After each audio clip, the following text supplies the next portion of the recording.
Robert, I agree 100% with your desire to kill the 16th Amendment. There's bills in Congress to do just that right now. There's over 70 co-sponsors in the House. Why are you not? Why am I not hearing, full-throated response in passing the fair tax from you?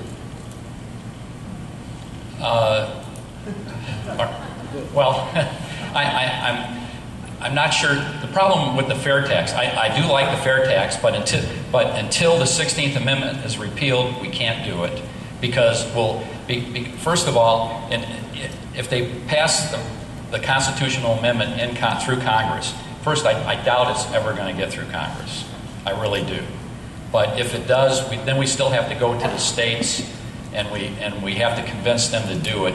And if there's too much time involved, and we pass the fair tax, I think we're going to end up with both, and nothing's going to happen. Part of the fair tax legislation is it sunsets. If the 16th Amendment does not die within, I think it's 5 years, fair tax goes away. Okay, well, I'm definitely for the fair tax versus an income tax. I don't want an income tax because I think that's a slave tax, and we need to get rid of it. But I don't know that I'm 100% behind a fair tax either at this point. I'd rather see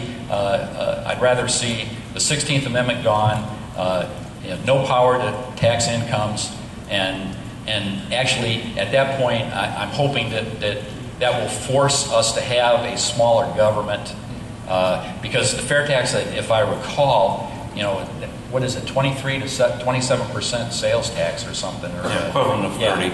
And so I'm not against it, but there's a lot of provisions in there. I haven't read the whole thing, so I don't want to support it 110%.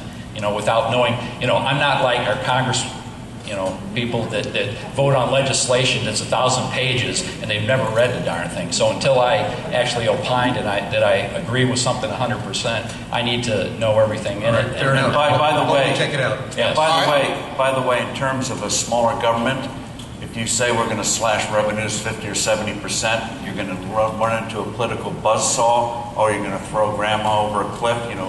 Wheelchairs were invented. You look at TV ads to make it easier to get grandma off the cliff, and so this is where you got to get the positive approach. Like in Social Security, have private personal accounts. That is not taking something away, even though you're slashing the size of government. And healthcare, getting patient control, that's not taking away a safety net. It's just having a real free market. So how you reduce the government is not going headlong like they did in World War I in machine guns, or the Republicans did in Congress in 1995. You'll get ground and then you'll lose it. Go after the big things in a positive way, like taxes, like Social Security, like health care. You do that, and boy, you're on the way to reducing them, putting the Leviathan on a real diet like you see in those TV ads.